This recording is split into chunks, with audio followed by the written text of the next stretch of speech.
الحمد لله نحمده ونستعينه ونستغفره ونؤمن به ونتوكل عليه ونعوذ بالله من شرور أنفسنا ومن سيئات أعمالنا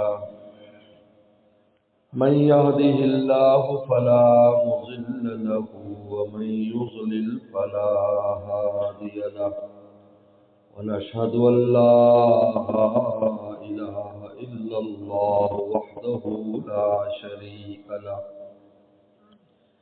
ونشهد أن سيدنا وسندنا وحبيبنا وشفيعنا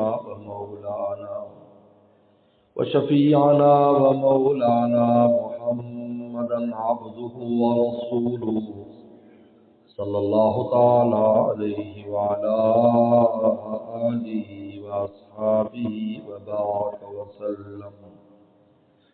أما بعد فأعوذ بالله من الشيطان الرجيم. بسم الله الرحمن الرحيم. رب السماوات والأرض وما بينهما فاعبده واصطبر لعبادته هل تعلم له سميا. صدق الله مولانا العظيم. اللہ تعالیٰ ارشاد فرماتے ہیں کہ اللہ رب ہے آسمانوں کا اور زمینوں کا اور جو اس کے درمیان ہے. سب اللہ کے مربوب ہیں، اللہ کے مخلوق ہیں. اللہ سب کو پالتا ہے،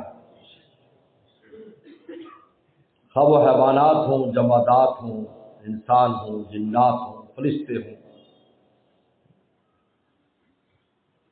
نباتات ہوں، جتنی بھی دنیا کی چیزیں ہیں، اور آخرت عالم بالا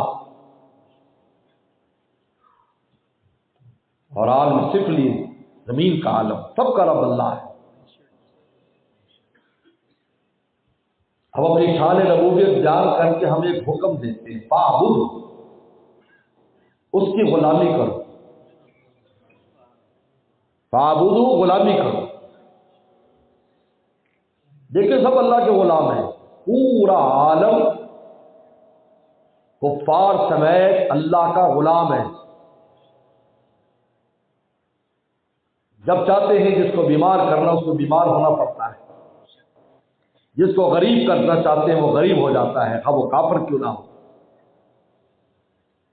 جب اس کو موت دینی ہوتی ہے اس کو مرنا پڑتا ہے، جب اس کو ذلیل کرنا اس کو ذلیل ہونا پڑتا ہے. کائنات کی کوئی ایسی چیز نہیں ہے جو اللہ کی غلامی سے باہر ہو. لیکن یہ غلامی وہ غلامی نہیں ہے جس سے انسان درجہ ولایت کو پاتا ہے. یہ اضطراری ہے، کیونکہ سب کا رب ہے، سب کا پالنے والا ہے. کس کی مجال ہے کہ وہ اللہ کے حکم کو انکار کر سکے، زمین آسمان میں انکار کر سکے. اللہ نے فرمایا کہ تم میرا حکم خوشی خوشی مانتے ہو یا پھر زبردستی کروں گا. ہم خوشی خوشی مانیں گے، کیونکہ ماننے کے بعد چارہ ہی نہیں ہے. لیکن یہ غلامی انسان کی ترقی کا ذریعہ نہیں. یا اس غلامی کو حکم نہیں دیا، یہ تو سب غلام ہے، یعنی اللہ کے حکم کے تابع ہیں. اللہ کے حکم سے نہیں نکل سکتے، اس کی مرضی سے نہیں نکل سکتے. ویسے ہم کہتے ہیں میری مرضی، کسی کی دنیا میں مرضی نہیں چلتی.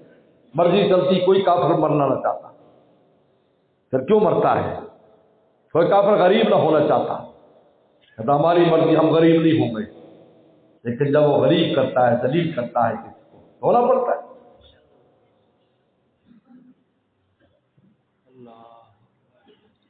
یہاں اس غلامی کو حکم نہیں دیا اللہ نے.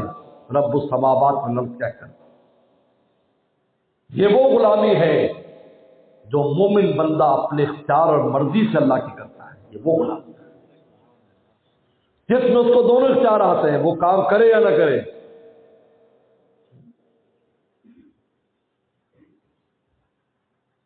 وہ اللہ کے احکام ہے، شریعت ہے. اللہ کہتے ہیں یہ کام کرو، اس میں اس کو دونوں اختیار ہے، کرے نہ کرے. نماز پڑھو، اقیم الصلاۃ، نماز قائم کرو. اب اس کو دونوں اختیارات دے دیے کہ نماز پڑھو گے تو یہ ملے گا، نہیں پڑھو گے تو یہ سزا ملے گی. یہاں پر جب مولا کی مانتا ہے یہ وہ غلامی ہے جو اپنی مرضی سے کر رہا ہے اور اس غلامی پر نتیجہ مرتب کر کے اس کو جنت عطا فرماتے ہیں۔ اللہ تو سب اللہ کے غلام ہے۔ چنانچہ حدیث شریف بخاری شریف کی حدیث آتی ہے، ایک آدمی ایک جنگ میں شریک ہوتا ہے اور اس جنگ میں لیکن اندر سے منافق تھا اور بہت محنت سے لڑائی کرتا ہے، مسلمانوں کو خوب فائدہ پہنچا، خوب کافروں کو مارا قتل کیا۔ لوگوں نے آ کر کہا کہ جی فلاں آدمی نے تو آج ایسا جہاد کیا ہے، کمال کر دیا۔ انور میں جہنمی ہے، جہنمی۔ حالانکہ مسلمانوں کو اس سے بہت فائدہ ہوا، اسلام کو فائدہ ہوا، رسول اللہ کو فائدہ ہوا، جہنمی ہے۔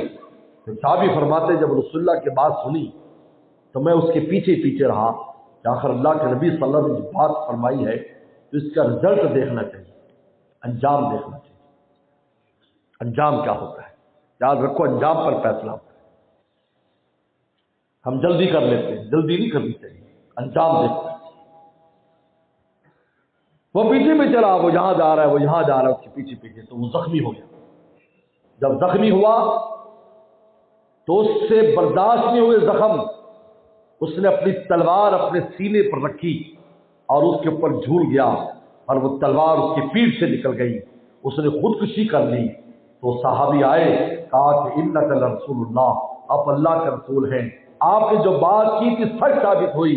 کوئی شخص نے خودکشی کر لی اور اپنی تلوار سے اپنے آپ کو اس نے قتل کر لیا، تو پیغمبر السلام نے یہاں پر ایک بات فرمائی، ان اللہ یؤید ھذا الدین بالرجل الفاجر، اللہ چاہے تو رجل فاجر سے بھی اس دین کو تقویت پہنچا سکتے ہیں۔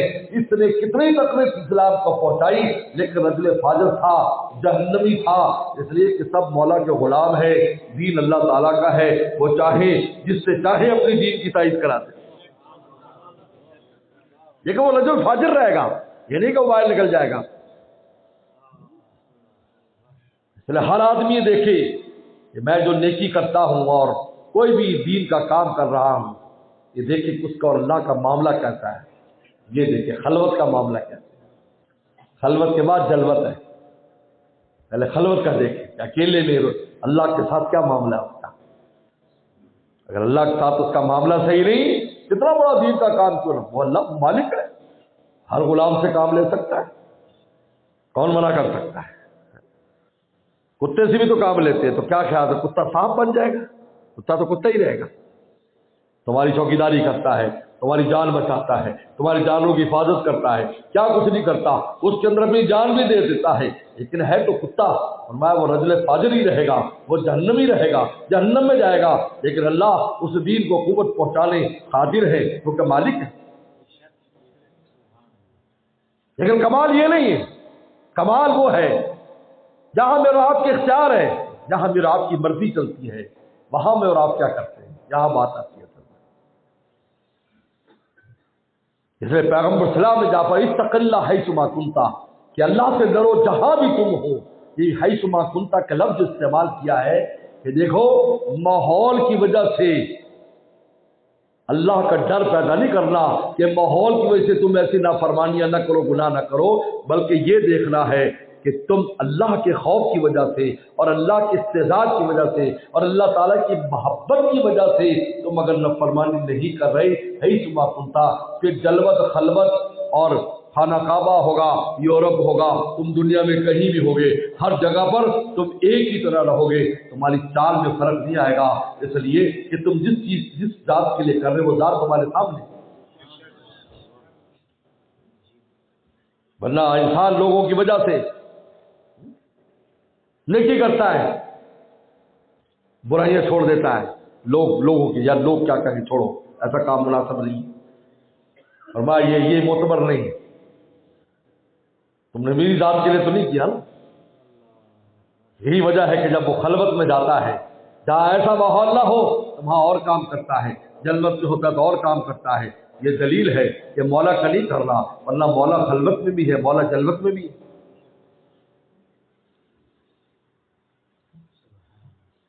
فرمایا فاعبدہ، یہاں غلامی مراد ہے، غلامی کر، اختیاری غلامی، جہاں تیری مرضی چلے، مالا فرمانی نہ کر۔ حکیم الامت خان کے رحمہ نے بڑی عجیب مثال دی، فرمایا کہ تمہارا نوکر ہے، تم نے کرایہ پر لیا ہے، تم کہو جاؤ فلاں کام کرو، کہتا ہے میں نہیں کرتا، تمہیں کتنا غصہ آتا ہے، گالیاں دیتے ہو، برا بھلا کہتے ہو، حالانکہ وہ تمہارا غلام نہیں ہے، تم نے اس معاہدہ کیا ہے، عقد اجارہ تم نے کرائے پر لیا ہے کہ میں تمہیں پیسے دوں گا، تم اپنی محنت مجھے دو، تم اپنے منافع مجھے دو، یہ عقد اجارہ ہے۔ عقد اجارہ یہ ہوتا ہے کہ ایک طرف پیسہ ہوتا ہے، دوسرا نفع ہوتا ہے۔ آپ گاڑی میں بیٹھے، آپ نے پیسے دینے ہیں، گاڑی والے نے اپنے گاڑی سے تمہیں فلاں جگہ پہنچانا ہے، نفع دینا ہے، کوئی چیز تمہارے ہاتھ میں نہیں آئے گی، لیکن اس کے ہاتھ میں پیسہ آئے گا، تمہارے ہاتھ میں کوئی چیز نہیں آنی۔ تو آپ یہ بھی کہہ سکتے ہو اس کو کہ ٹھیک ہے تم کام نہیں کرتے، کوئی بات نہیں، میں تیری اتنی تنخواہ کاٹوں گا، لیکن 100 گالیاں دیتے، تھپڑ بھی لگا دیتے، ذلیل بھی کرتے ہیں، سزا بھی دیتے ہیں۔ کیوں بھائی؟ یہ کیوں کیا تم نے؟ تو وہ مالک بھی نہیں ہو، تمہارے ساتھ ایسا کوئی معاہدہ بھی نہیں ہے، نہیں کام کیا تو تم تنخواہ نہ دو، وہ نفع نہیں دے رہا تم پیسے نہ دو۔ آپ نے ٹیکسی والے سے کہا کہ مجھے لاہور پہنچو، نسائی مال تمہیں اتار دیا، بس والے نے اتار دیا، آپ کہتے بھی آدھا کرایہ واپس دے دو، لیکن یہاں نوکر کو برا بھلا کیوں کہہ رہے ہو؟ حکیم الامت خان بھی فرماتے ہیں اللہ تعالیٰ تو ہمارے بال بال کے مالک ہیں،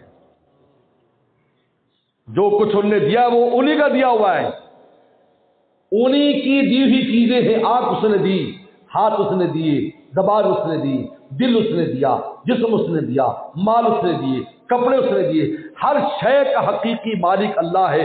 رب السماوات والارض، میں آسمان اور زمین کا مالک ہوں، میں رب ہوں، تمہارے پاس جو بھی چیز ہے وہ میری ہے، تمہاری نہیں ہے، لیکن اس کے باوجود اللہ کی دی ہوئی چیزوں کو اللہ کے خلاف استعمال کرتا ہے، تو اس کو کیسی سزا ملنی چاہیے؟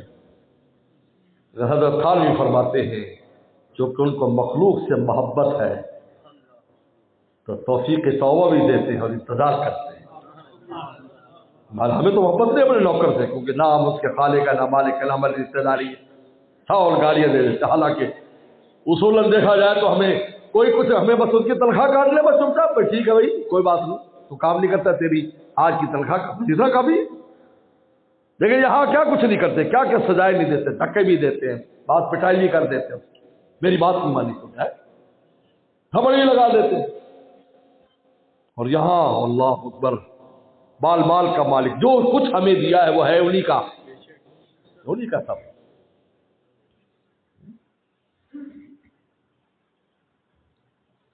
مولا جلال رومی فرماتے ہیں کہ اس کے من پیدا و معشوق نہا، اور میرا عشق تو نظر آتا ہے لیکن میرا معشوق چھپا ہوا ہے۔ اس کے من پیدا و معشوق نہا، یار بیرو کتنا وہ در جہاں، فرمایا کہ یار جو ہے نا وہ تو باہر ہے، نظر نہیں آتا، کہیں باہر ہے، لیکن اسی کی ساری مرضی کائنات میں چل رہی ہے، ہر جگہ میں چل رہی ہے، جو نظام چل رہا ہے اس کی چنی کی مرضی، خیر شر کا نظام ان کی مرضی سے چل رہا ہے، ایسا نہیں ہے کہ ان کی مرضی نہیں، ہر جگہ ان کی مرضی چل رہی ہے، ان کی مرضی سے نظام چل رہا ہے۔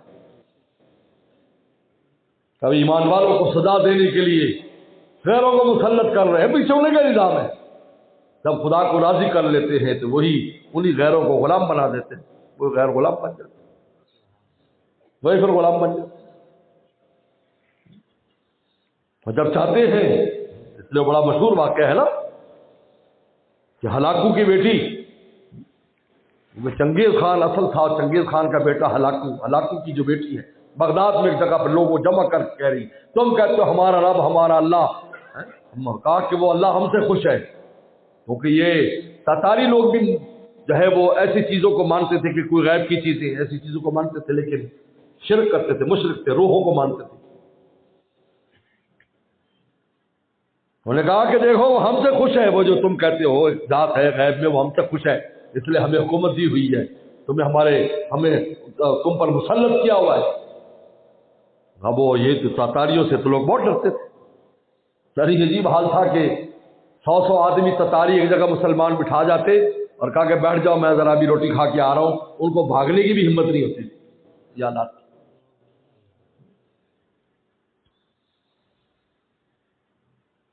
تو ایک عالم دین وہاں سے گزرے. اللہ نے ہمیشہ ہی اہل علم سے بڑا کام لیا ہے، بڑا کام لیا ہے.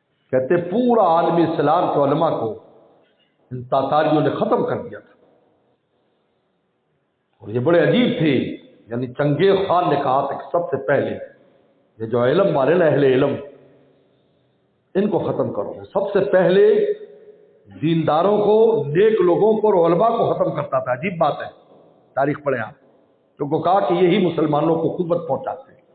یہ ایک بات کرتے ہیں تو کمزور بھی تکڑا ہو جاتا ہے. سائڈ کو ختم کرو. اس لیے جب اس کو معلوم ہوا کہ فرید الدین عطار رحمۃ اللہ علیہ کی بستی پر کئی بار حملے کے لیے آیا. حضرت کی عجیب شان تھی، بہت بڑے انسان ہے فرید الدین عطار رحمۃ اللہ علیہ. کہ وہی ہے جنہوں نے پوری دواؤں کی دکان ایک مجذوب کے اس پر قربان کر دی. کہ ایک مجذوب آیا ان کی دکان پر، انہیں کہا کہ فرید الدین تیری جان کیسے نکلے گی؟ انہوں نے کہا کیوں؟ کہا کہ اس لیے جس انسان کا دل جس چیز میں گھسا ہوتا ہے تو جان وہاں سے کھینچی جاتی ہے. تو یہ دوائیاں جتنی ہیں تیرا دل اس میں گھسا ہوا ہے 24 گھنٹے، تو ہر دوائی، ہر معجون اور ہر کشتے اور ہر جو ہے خمیرے میں سے تیری جان نکالی جائے گی. پھر اگر تیری کیسے نکلے گی؟ کہا میرے تو بہت آسان ہے. اس کی دکان پر لیٹ گیا، کمبل اوپر لے لیا. انہوں نے کہا عجیب بھائی، عجیب ہی آدمی ہے، مجھ سے مذاق کر رہا ہے. جب چہرے سے کمبل اٹھایا تو بہت ہو چکے تھے. ایسا دل پر اثر ہوا، ایسا دل پر اثر ہوا، ایسا دل پر اثر ہوا. تو اللہ تعالیٰ بعض عظیم مستجاب الدعوات ہوتے. امام بخاری نے بھی دعا کی تھی، اللہ اب جہاں تنگ ہو چکا ہے مجھے بلا لیجیے. دعا قبول ہو گئی، دنیا سے چلے گئے. حضرت سعد بن معاذ نے کہا تھا اللہ ان کو ایسی جگہ تیر لگا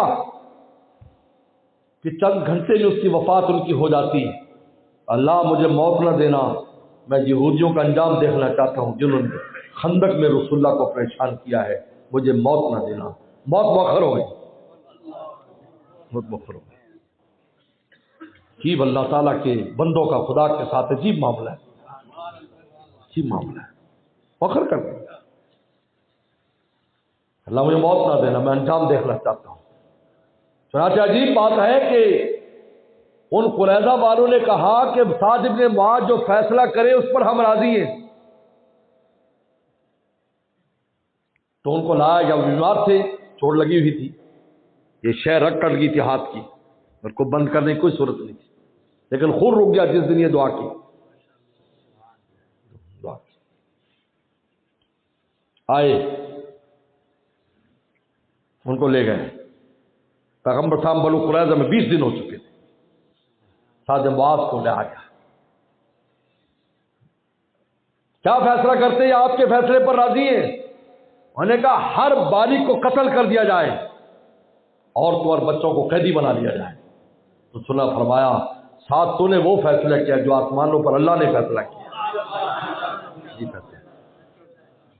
بس واپس گئے مسجد نبی میں، انتقال ہو گیا، خون جاری ہو گیا، انتقال ہو گیا. حال فرمایا جب آپ ان کے جنازے میں آئے پیغمبر سلام تو اپنے پنجوں کے بل چل رہے تھے. فرمایا 70,000 فرشتہ اترا ہے. اہتزل عرش الرحمان، اور اللہ کا عرش بھی جھوم رہا ہے کہ آج سعد کی روح اللہ کے دربار میں آنے والی. یہ بخاری کی حدیث، ترمذی کی روایت پڑھی. یہ کوئی استباد نہیں ہے، یہ تعجب کی چیزیں نہیں. عقل پر مت تولو ان چیزوں کو، یہ عاشقوں کے واقعات ہیں. جب مولانا رومی فرماتے ہیں کہ تقدیر ہم پر غالب ہے، ہم تقدیر بدل نہیں سکتے، لیکن اللہ پر تو غالب نہیں ہے، وہ جب چاہے بدل دے. کیا بدل دے؟ کیا مشکل ہے؟ اس لیے ہر چیز تقدیر پر چھوڑ کر ہاتھ کو ڈھیلے کر دو، ایسا نہیں ہے۔ اس کا دروازہ کھٹکھٹاؤ جس کے ہاتھ میں تقدیر ہے، تمہاری شقاوت کو سعادت میں، تمہاری کم عمری کو لمبی عمر میں، تمہاری فقیری کو امیری میں تبدیل کرنے پر قادر ہے، اور کا دروازہ کھٹکھٹاؤ۔ تقدیر اس پر تھوڑی، اللہ تعالیٰ پر تھوڑی، تقدیر تو ہمارے لیے ہم نہیں بدل سکتے، اللہ تو یم اللہ ما یشاء یثبت وعنده ام الکتاب۔ اللہ والوں کا بے عجیب، یہ ہے ذات الہی کی پہچان، یہ ہے معرفت، یہ معرفت۔ ہم تو کہتے ہیں بس جی کچھ نہیں ہو، بھائی دروازہ کھٹکھٹاؤ، اور اس کی تو ہاتھ دھو کے ہاتھ میں ہے، جو چاہے کہ مٹا دیں گے، کچھ اور لکھ دیں گے۔ بدبخت لکھا ہے تو وہاں نیک بخت لکھ دیں گے، وہی نیک بخت ہو جائے گا۔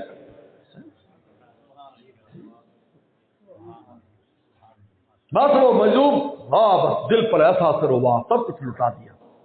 یہ فرید العطار ہے، عطار اس لیے کہتے ہیں، عطار کہتے ہیں دوائیں بیچنے والا، دوائیں فروخت کرنے والے کو عطار کہتے ہیں، عطر والے کو نہیں، عطار کہتے ہیں جو دوائیں بیچتا ہے، معجون یہ وہ، حکیم جو حکمت کی دوائیں بیچتا ہے اس کو عطار کہتے ہیں۔ تو حضرت اپنے خانقاہ میں بیٹھے ہوئے جی تاتاری آ گئے، تاتاری آ گئے، ہر پیالہ الٹا مار دیتے تھے، پیالہ ایسے، تو تاتاریوں کو شہری نظر نہیں آتا تھا، ادھر گھوم گھام کے چلے جاتے۔ چنگیز نے کہا پتہ کرو اس میں کوئی روحانی شخص ضرور ہے۔ ہمیں سارے جاسوس کہتے ہیں یہ بستی کھڑی، جب آتے ہیں تو نظر ہی نہیں آتی۔ انہوں نے کہا ہے کہ بابا جی ہے، وہ جو بابا جی ہے فرید الدین، اب وقت آ گیا، جانے کا وقت آ گیا۔ کئی سال گزر گئے، کئی سال اس طرح۔ آپ جو آیا، لوگوں نے کہا تاتاری آ گئے، کہا تیار ہو جاؤ، اب سب کو اللہ نے اوپر بلایا، سب، کیونکہ پورے بستی کو بھیج دیتے تھے، پیچھے کسی نے رونے کے لیے نہیں چھوڑتے تھے کہ سب کو اوپر جائے، سب جاؤ۔ وہ یاد ہے مشرف کے زمانے میں یہاں جنگ کا ماحول بن گیا، تو جب مسجد میں جمعہ پڑھانے گیا تو لوگوں کی پرچیاں، اتنی ساری پرچیاں آ گئی، حضرت آپ کہاں جائیں گے شہر چھوڑ کر، کیونکہ بڑے جنگ کے حالات ہیں، کیونکہ پہلے 71 میں بھی شہر خالی ہوا تھا، اور میں نے کہا وہ پہلے زمانے کی جنگ تھی، ابا مر جاتا تھا بچے روتے تھے، بچہ مر جاتا تھا ابا روتا تھا، مرد مر جاتا بیوی روتی تھی۔ آج تو ایٹمی جنگ ہے، میں کہ وہ ایٹم پھینگیں گے آنکھ کھلے گی، سارے جنت میں بیٹھے ہوئے ہیں، امام بھی وہیں ہے، مقتدی بھی وہیں ہے، ابا بھی وہیں ہے، بچے بھی وہیں ہیں، تو پیچھے رونے کو مسئلہ ہی نہیں، اس میں کیا گھبرانا ہے۔ کوئی مسجد ہنسنے لگی، کہا گیا آپ نے سارا وہ ختم کر دیا۔ میں نے کہا آج کل وہ مسئلہ نہیں ہے، آج کل تمہارا بم اور ہو گئے، سارے کے سارے اوپر پہنچ، تو تتاری بھی کسی کو چھوڑتے نہیں تھے کہ پیچھے رونے والا کوئی ہو، پوری بستی کو اوپر بھیج دیتے تھے۔ اب آ گیا وقت، تو سب سے پہلے جو تاتاریوں کا سالہ سب سے پہلے خانقاہ پہنچا ہے، ستار ہم تو گرفتار کے ایسے اٹھا دیا، 10 آدمی سو بیٹھے تھے، جب تلوار مارتے تھے ایک ایک کو تو چیخ نکلتی حضرت عطار کی، کیا قہاری تلوار ہے، کیا جباری تلوار ہے، یعنی پھر بھی مولا کی نسبت کرتے ہیں۔ یہ تو باتیں ہیں بیچ میں، اصل معاملہ تو وہاں سے آیا ہوا ہے، ہماری نالائکیوں کی وجہ سے، غیر و حسب وہاں سے۔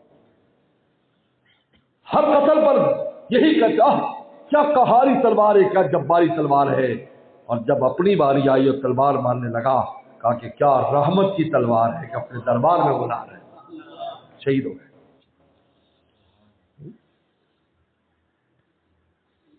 ہر ایک کے پیچھے تو وہ تو عالم دین کھڑا ہو گیا، انہوں نے کہا تمہارا دعویٰ غلط ہے،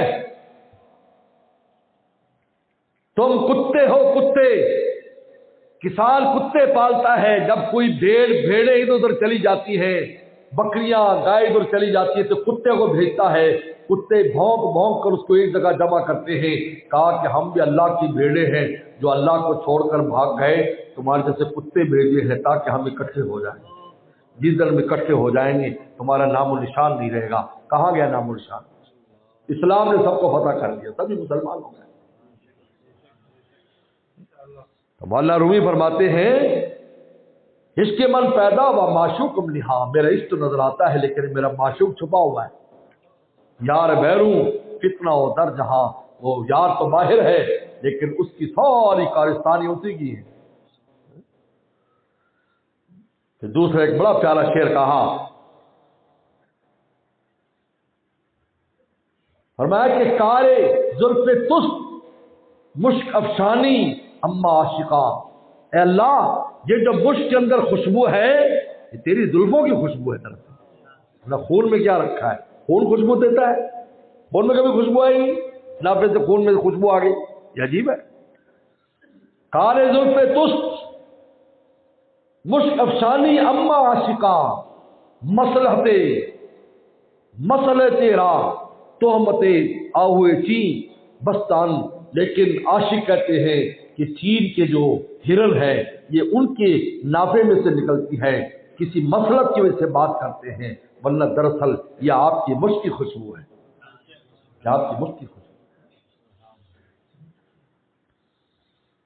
تو اس لیے حضرت خواجہ مجذوب صاحب رحمۃ اللہ علیہ نے ایک دفعہ دلی میں مشاعرہ ہوا تو حضرت کھڑے ہوئے، تو حضرت چونکہ حضرت تھانوی رحم اللہ سے بیعت ہو گئے تھے تو پہلے بھی مشاعروں میں جاتے تھے، بڑے شاعر تھے، ہندوستان کے پورے ہند کے مشاعروں میں، ہند کو چھوٹا موٹا تھوڑی تھا، اس میں جاتے تھے، تو وہی دنیا داری کے حیث، لیکن اب کو ٹوپی لگ گئی، داڑھی رکھ لی، لمبا کرتا پہنتے تھے۔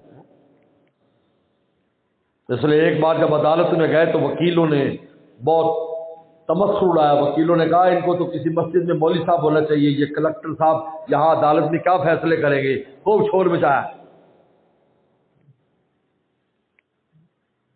خوب شور مچایا۔ لیکن کہا کہ اللہ یہ سب آج جتنی بے عزتی میری ہو رہی ہے یہ ساری سب تیرے عشق اور محبت کی وجہ سے ہے، آپ کے عشق اور محبت کی وجہ سے۔ تو حضرت جب آئے ڈائس پر شعر پڑھنے کے لیے اشعار، او ہو شور ہو گیا، وہ مولوی صاحب کو بھائی ادھر بھیجو، یہ کیا اشعار سنا ہے جی۔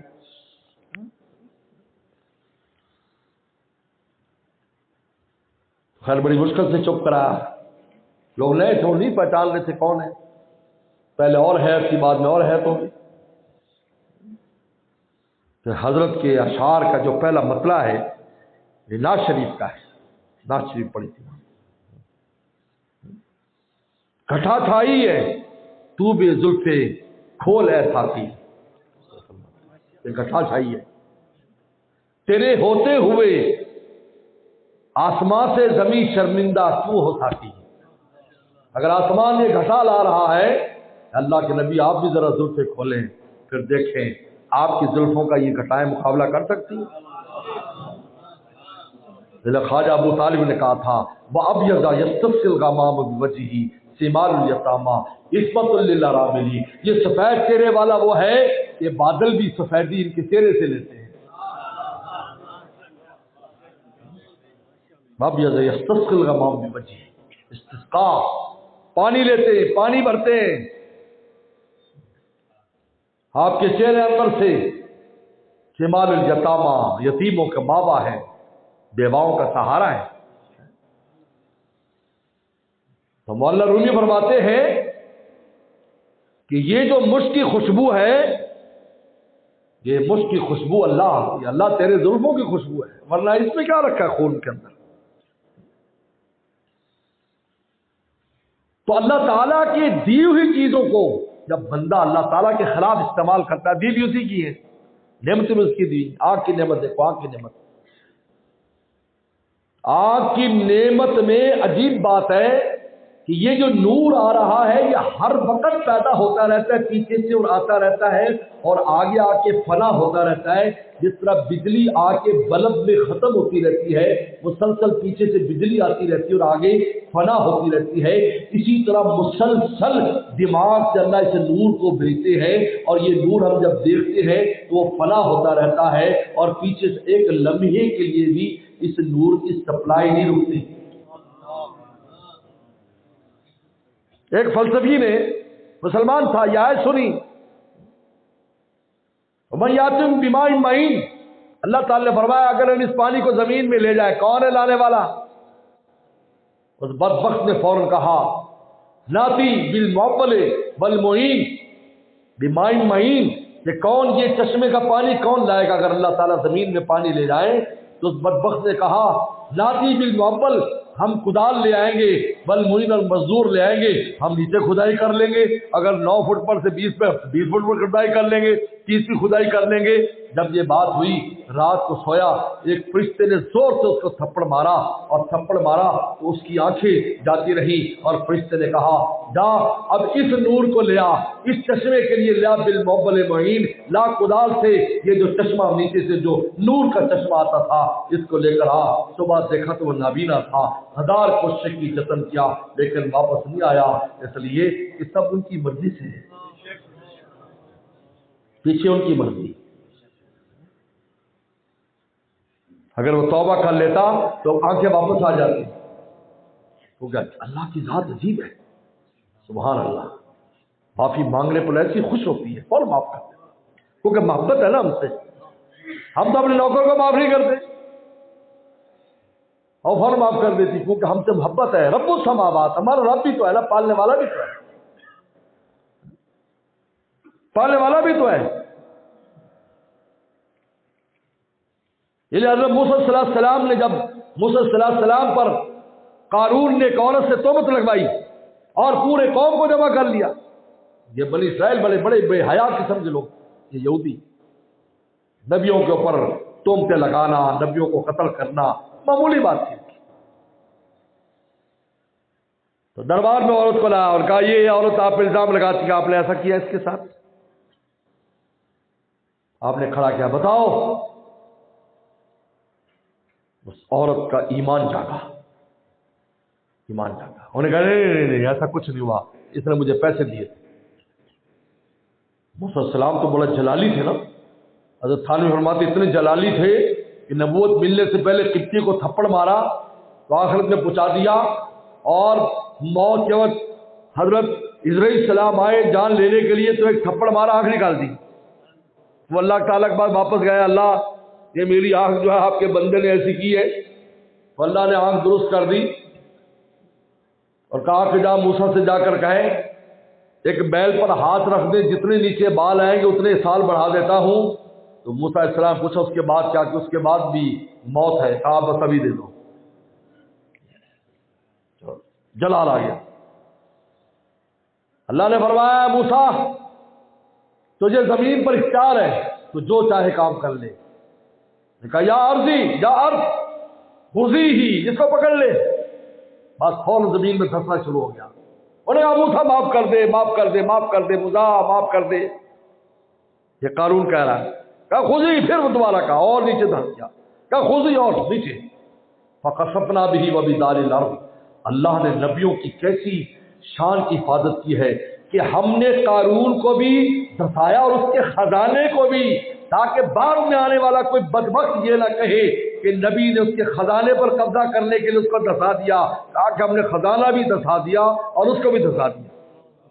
ورنہ لوگ کہتے ہیں یہ خزانہ لینے کے لیے ایسا حرکتیں کی، نعوذ باللہ من ذالک، خزانہ بھی دبا دیا۔ تو اللہ نے کہا کہ موسیٰ تو نے تو بہت زیادہ سختی برتی، اگر وہ ہمارے ساتھ رابطہ کر لیتا ہم معاف کر دیتے، حدیث ہے، ہم معاف کر دیتے، ہم معاف کر دیتے، معاف کر دیتے۔ حضرت تھانوی رحمہ اللہ کے پاس ایک مقدمہ پیش ہوا، میاں بیوی کے تھا یا کوئی نوکر اس کا تھا، اس سے خطا ہو گئی، میں نے کہا آپ مجھے مشورہ دیں میں کیا کروں، بہت غصہ ہے، بہت، اس نے ایسا کیا ویسا کیا، بیوی تھی پتہ نہیں کیا تھا، بیوی تھی جائے۔ حضرت تھانوی نے یہ واقعہ ان کو سنایا اور کہا کہ تیری مرضی ہے، موسیٰ والا کردار ادا کر یا مولا والا کردار ادا کر۔ انہوں نے کہا میں تو مولا والا ہی کروں گا، معاف کر دی۔ اب میں مجبور نہیں کرتا، پر اللہ والے کہ میں مجبور نہیں کرتا تمہیں کسی پر، لیکن دیکھ یہ قانون تو ہے کہ موسیٰ علیہ السلام والا کردار ادا کر لے، یا مولا کا کہ ہم سے قانون رابطہ کرتا ہم اس کو معاف کر دیتے، انہیں پیار ہے ہم سے، مادرانہ مہر منا مختلف، ماؤں کو محبت تو ہم نے سکھائی۔ اللہ فرماتے فَاعْبُدْهُ، اختیاری عبادات۔ اس لیے ایک بات یاد رکھو میرے دوستو، وہ کام کرو جو میرے آپ کے اختیار میں ہے، ہم اس کے پابند ہیں. ہمارے اختیار میں اس کے بند نہیں ہے. آج لوگ کہتے ہیں ایسے وظیفے ایسا بتا دو، ایسا ہو جائے، ویسا ہو جائے، ایسا ہو جائے. نہیں بھائی، وہ کام کرو جو آپ کے اختیار میں ہے. پھر دیکھو کیسے خیر کے دروازے کھلتے ہیں. آج لوگ کیفیات کے پیچھے پڑے ہیں، جی ہمیں نور نظر نہیں آتا، ہمیں یہ نظر نہیں آتا، وہ مل جائے، کوئی کرامت مل جائے، کوئی ایسا مل جائے، کوئی جن مل جائے جو ہمارے کام کرے. اپنے کام ہاتھ پاؤں دیے نہیں اللہ نے، اس سے کام کرو. جنات سے کام لینا ہے. ایک جن کو کسی نے پکڑ لیا وظیفے کر کے، یہاں بھی لوگ بیچارے لگے رہتے ہیں. قید میں آ گیا، ہاں آقا کیا کام ہے؟ یار کوٹھی ووٹھی بنا دو ڈیفینس میں، ماڈل ٹاؤن میں کو کوٹھی بنا دو. لیکن میں تو خود تربوز کی چھلکے میں رہتا ہوں، میں آپ کی کوٹھی کہاں سے بناؤں؟ میرے تو اپنا کوئی مکان نہیں ہے. دیکھیں گے جو مکانات آپ نے جنات کوٹیاں دیکھی گی، ہمارے آپ کی کوٹھی بنائیں گے؟ عجیب بات ہے. کسی نے جن پکڑا، ان کا آقا کیا حکم ہے؟ ان کا امریکہ تک سڑک بنا دے، موٹر وے، اگر بغیر ویزے کی چلا جائے. ان کے تو مشکل کام ہے. ان کا اچھا ایسا کر، میری بیوی روسی اس کو راضی کر دے. ان کا اچھا بتاؤ سڑک کتنی چوڑی بنانی ہے؟ بیوی کا کام مشکل ہے. ایک واقعہ عجیب لکھا ہے عربی کتابوں میں. ایک آدمی کی بیوی ناراض تھی، قریب ہی نہیں آنے دیتی تھی، ادھر سوتی تھی ادھر سوتا تھا بیچارہ. بالکل کمرے میں قدم رکھنے کی اجازت نہیں تھی. ایسی ماشاء اللہ تکڑی تھی، ایسی تکڑی تھی، دو چار لگا بھی دیتی تھی اس کو. ایک رات چور آ گئے. جب چور آئے تو اب چور جو ہوتا ہے، جب یہ عجیب لکھا ہے کتابوں میں، عربی کتابوں میں، کہ چور ہوتا تو کچھ نہیں، ہماری طرف بندہ ہوتا لیکن اس کا خوف بہت ہوتا ہے. یہ عجیب لکھی بات، یہ ہماری عربی کتابوں میں لکھی ہے نا. سمجھو اللہ کا شکر ہے، یہ ساری چیزیں ہمارے اس میں ہوتی ہیں.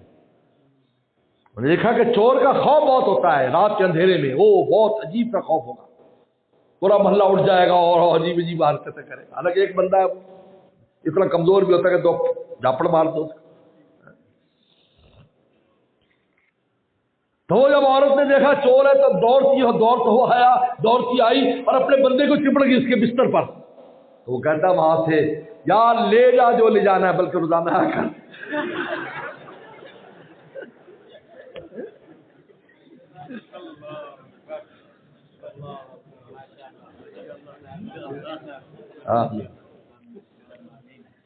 فاعبدہ، جو اختیاری چیزیں ہیں ہماری، وہ عبودیت اور غلامی جو اختیاری ہے، جس میں ہم دونوں کام کر سکتے ہیں کہ ہم کریں نہ کریں، اس پر ہمارا مقام ہے. اس پر اللہ کی ولایت، اللہ تعالیٰ کی دوستی، اللہ تعالیٰ کی عنایات، اللہ کی رحمتیں. ورنہ اضطراری غلامی تو اس مخلوق میں ہر ایک کو کرنی پڑتی ہے، کوئی اس کے حکم سے باہر نہیں ہے. مقام اس پر ہے کہ تمہیں ہم نے دو راستے ہدیناہ النجدین، دو راستے پر کھڑے ہو، یہ خیر کا یہ شر کا، اور تمہیں دونوں ہے اختیار ہیں. اب تم دیکھتے ہیں کہ تم ہماری اختیاری غلامی، مرضی والی غلامی ہماری جب تم اختیار کرو گے، فرمایا کہ بس یہ وہ غلامی ہے جس پر اس غلام کے سر پر تاج ولایت رکھ دیتے ہو. اور نافرمانی نہ کرو، اس لیے کہ تمہارے پاس دی ہوئی چیزیں ہماری ہیں. زبان سے کرو، ہماری دی ہوئی زبان ہے، ہمارے خلاف استعمال کرتے ہو، ہمارے حکم کو توڑنے کے لیے استعمال کرتے ہو.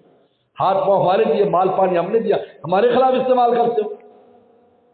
تو ان کی شان رحمت ہے، اس لیے مؤخر کرتے ہیں، ٹائم دیتے ہیں کہ شاید یہ توبہ کر لے، توبہ کر لے، توبہ کر لے. جب دیکھتے ہیں کہ اب بالکل امید نہیں ہے، پھر مہر لگا دیتے ہیں، بس مہر لگا دیتے ہیں. حدیث شریف میں آتا ہے آدمی گناہ کرتا ہے، گناہ کرتے کرتے دل سیاہ ہو جاتا ہے، لفافے میں بند کر کے مہر لگا دیتے ہیں، قیامت تک اس لفافے کو کھول نہیں سکتا.